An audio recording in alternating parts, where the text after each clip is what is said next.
one more time and that's it, and our raffle tickets. So without further ado, part of the Lawmaker Appreciation Banquet, and our speaker was the perfect fit. So Governor Steve Bullock, personally I've had the pleasure of knowing him since 1998. He has a great sense of humor, which I have watched serve him well in office, both as Attorney General and as Governor of the great state of Montana. I look forward to hearing his remarks tonight on the state of business in Montana. And with pleasure, please let me introduce and welcome to the stage our 24th Governor of the state of Montana, Steve Bullock.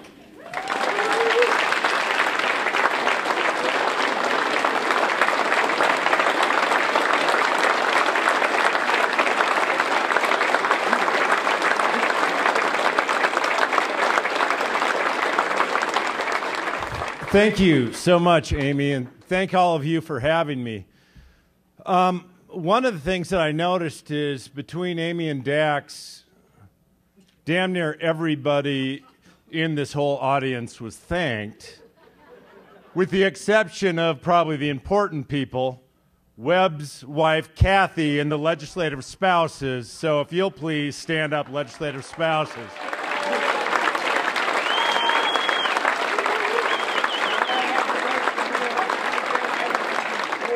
Indeed, from speaking from personal experience as well, that it's, while we're here to appreciate the lawmakers, that it certainly is often the spouses that keep the families together and kids still smiling and all of that, as I can attest to in my own life. In some respects, listening to Amy as she started out, for some people, might have been sort of PTSD flashbacks, in as much as if we think about a year ago, about now, last year, we were just kicking off a legislative session. But where I think by session's end, some real good things were accomplished for the state of Montana. Things that are already bolstering our economy, improving job and wage growth, strengthening our public education system, and ensuring the government is cutting waste, living within its means, and responsibly managing our state budget. So many of you know my top priority going into the last legislative session, and the one constitutionally mandated responsibility that I share with the legislature, was the passage of a state budget. And I proposed a budget that would continue our strong record of fiscal management that Montanans deserve from their state government. A budget that included a responsible rainy day fund that ensured that our state was prepared for unexpected challenges that come our way, budget that didn't spend more than we took in, and a budget that made strategic investments that would benefit Montana for generations long beyond the service of any individual governor or legislator. The whole laws and sausages thing certainly has some impact. You don't always want to see either of them made, but I think after months of negotiations that I signed a into law budget that will continue to support that strong economic growth taking place all across our state.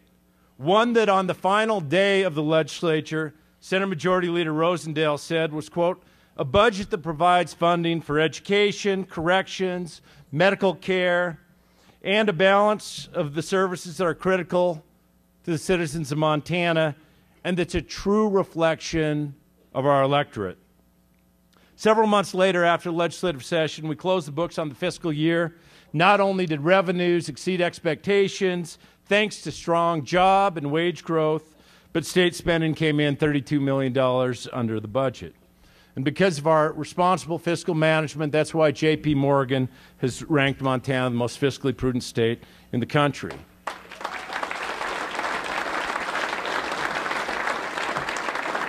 I think, though, that, and I'm not going to take us through 90 days by any measure, But the successes of the legislative session extended well beyond the budget as well. While there were certainly some disappointments that many of us share, like infrastructure, I think by working with a bipartisan group of legislators, we were able to pass responsible, common sense legislation that reflected Montana's values and built upon an already vibrant economy. And today, I think it really is a truly exciting time for our state.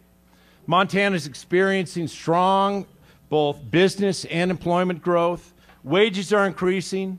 Government's operating more effectively and more efficiently.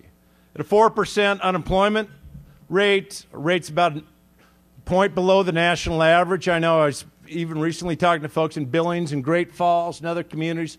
They're saying at 3%, it's a challenge when you're at full employment. That does not mean that we're not without some challenges throughout our state, but we're about a point below the national average. More Montanans are working today than ever before in our state's history.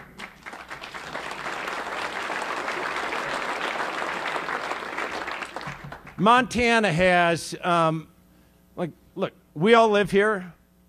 We're all excited about what happens here.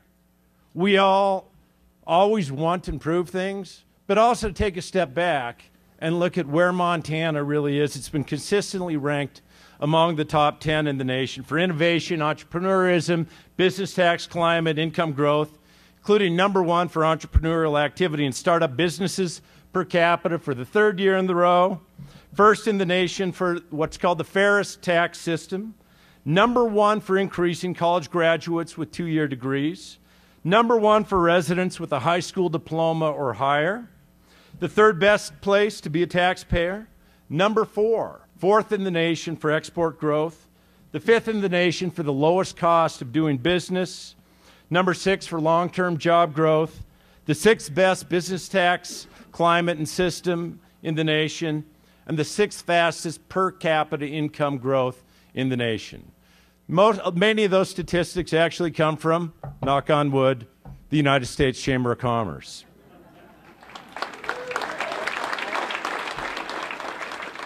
While our economy and our wages are growing in the private sector, in the public sector, and in state government, we are cutting waste, we're challenging expenses, we're cutting unnecessary regulations and red tape. It'd be easy, whether you're a legislator or a business individual or somebody in the executive branch or others, to kind of take a breath and maybe congratulate ourselves, kick up our feet and say, job well done. But that's not how we do things in Montana. Here, when things are going well, we ask ourselves, how could we be doing even that much better? As your governor, I'm certainly committed to tackling the most important issues facing our state, and I need your help. As business leaders, you are the driving force of Montana's economy. The jobs that you create are the jobs that sustain and strengthen our economy. And thank you for also taking part in tackling some of those issues that we all grapple with. Because it's not, as even looking at your agenda today, it's not like, okay, we'll just leave that to the government, or this is all the private sector. There are so many areas where we need to work together to tackle certainly the challenges. Now, 2 years ago, it was about 2 years ago, I guess, released the Main Street Montana Business Plan.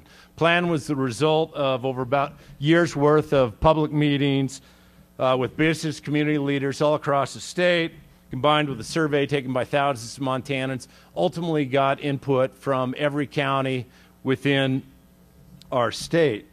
And the plan really, ultimately what it did is calls on both the public and the private sectors to work together to expand access to capital, to build our business-friendly climate, to diversify our economy, and support innovation as key facets of our state's economic success.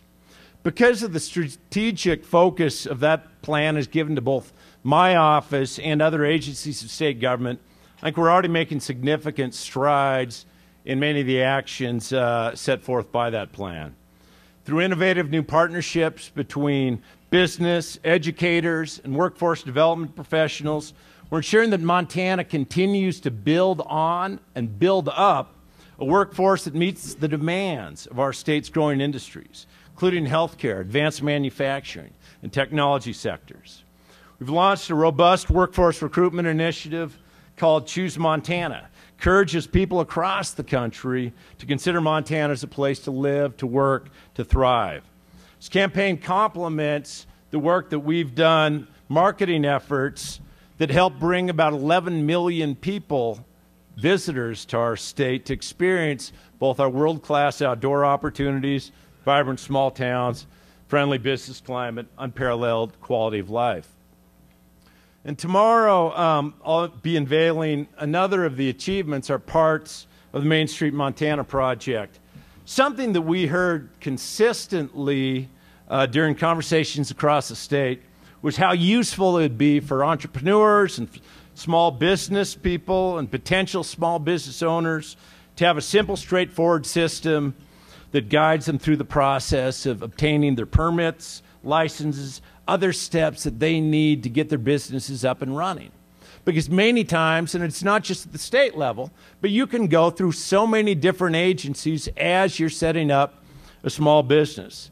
With that in mind, my Office of Economic Development spent a good chunk of last year diligently working with state agencies, local and county governments, and the private sector to develop the Business Navigator. Think of this new online tool as a one-stop shop for anybody looking to start a new small business in Montana.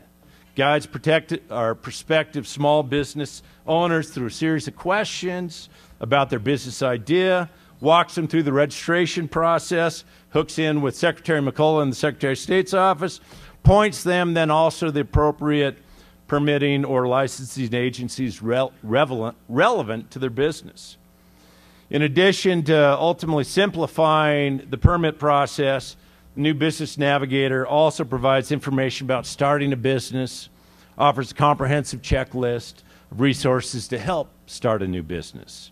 If you're still in town after tomorrow's sessions, we have, as part of the Main Street, the Small Business Key Industry Network is having a meeting, but then we're all going to the base camp at 1 o'clock here. If you're around and you want to learn more about sort of this Business Navigator and help celebrate the launch of what I really hope will be a great new resource for Montana's businesses, we'd love to have you there. I mentioned the Key Industry Network things through the Main Street project. We're about halfway through the process of forming and convening 13 different, what we call key industry networks, or KINs. Many of you have been involved in this process.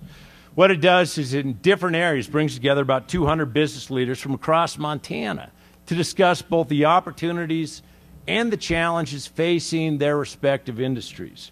KINs represent the diversity of Montana's industries and businesses, from energy and utilities, financial services, food and agriculture, to construction, telecommunications, manufacturing, and natural resources, and many others. After each group of business leaders convene a number of times through facilitated meetings, I'm then asking them to put forth recommendations of actions and initiatives that the state can consider together with the private sector. The aim is to provide some solutions to challenges that their respective industries face, and then capitalize on those opportunities available to them. Our goal is ultimately to build up and strengthen businesses on main streets all across Montana, not just in one or two select industries. We want to serve the businesses that are already here, to hire more workers, to pay their employees better wages, to grow and expand, and ultimately to become more profitable. Through those ongoing efforts of both the Key Industry Networks and the Main Street Montana project, we'll continue to move it forward by working on training and educating tomorrow's workforce today, and that's all the way from early childhood to adulthood. Time and time again that I hear that one of the bigger challenges that businesses face is making sure that that pipeline of talent and trained workers are there to fill their needs as they grow and expand. We'll continue to work by building on our economic foundation, responsibly managing our state's natural resources while preserving the Montana heritage and our outdoor way of life. We'll work on continuing through the Main Street and others, continuing to cut red tape, minimizing bureaucracy to ensure Montana remains one of the most business-friendly climates states in the country. We'll continue to work through that by marketing Montana as a place to visit, to work, to live, to start a business, raise a family, and encouraging innovation in new and emerging as well as traditional industries all across Montana. I think there's a lot to be excited about right now, and a lot that we got done together. I say that both as legislators and as the business community. And from a government that lives within its means, businesses that are, and each of you are consistently and constantly innovating, leading the nation to a growing, highly skilled workforce that can compete in the global market. But that doesn't mean, again, any of us are done, and I'm not planning on resting on my laurels either. Stand here today as committed as I was, and as optimistic as I was at the start of last legislative session, to making the responsible decisions about our state's finances, getting things done, and upholding the values that I hold as a Montanan. So I'll continue to fight for fair and transparent elections. They should be ultimately decided by Montanans and our values, not out-of-state billionaires and special interests who hide from transparency. That's why I'm continuing, will continue to fight for the Montanans who have served us, the veterans looking for access to health care or looking for that training and those jobs, the seniors who spent their lifetimes paying for retirement benefits, the family farmers and ranchers who are trying to keep their business in the black, the first people in Montana who deserve self-determination. That's why we'll continue to fight for equal pay for equal work, because no state should find it acceptable that women make less than men for the same work that they might do.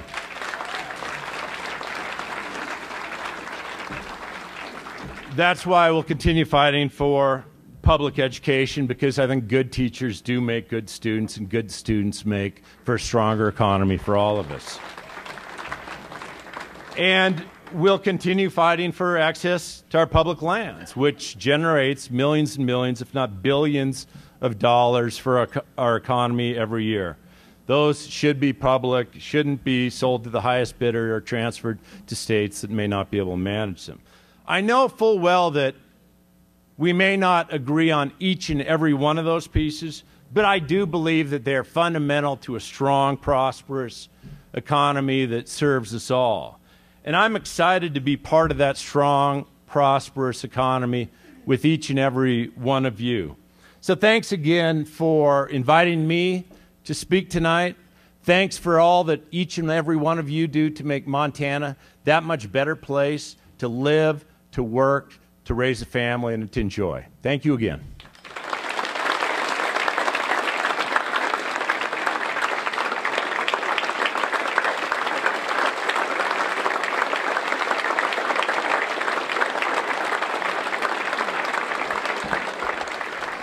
Thank you, Governor Bullock. Those were great comments. We appreciate your appearance here. And in honor of recognizing the kids out there, we're making a donation in your name to the Kelly Kuntz Memorial Scholarship Fund. So thank you for that. Okay, I'm looking around the room because I'm looking for Stacy Dorrington. Stacy Dorrington. Okay, so when Stacy walks in, I will announce the silent auction winners. And if you have won, please contact Stacy at the front desk so you can pay before you go. And then we will choose the raffle winners of the flights on both Delta and on Alaska Airlines. So just as a friendly reminder, feel free to stay and mingle and socialize. And we will start tomorrow morning at 7:30 a.m. with our eggs and issue breakfast. And we have all of our legislative leadership here for that, which we greatly appreciate. So it goes without saying, please be on time. We have lots of other presentations after that. And then the last word will be our luncheon with Congressman Ryan Zinke tomorrow. So thank you for joining us. This is really the time when I get to remind you that we do this every year.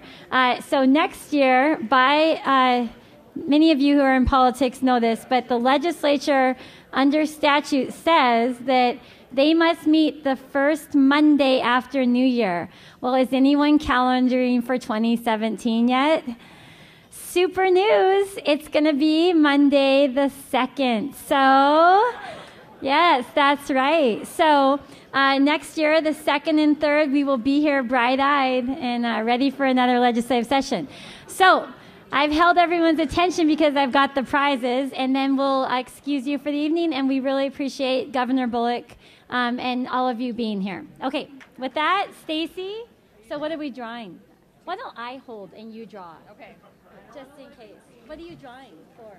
This will be Alaska. Okay, we're drawing for Alaska Airlines. Okay, go ahead, Stacy. Are you kidding me? What happened? Oh, I won again!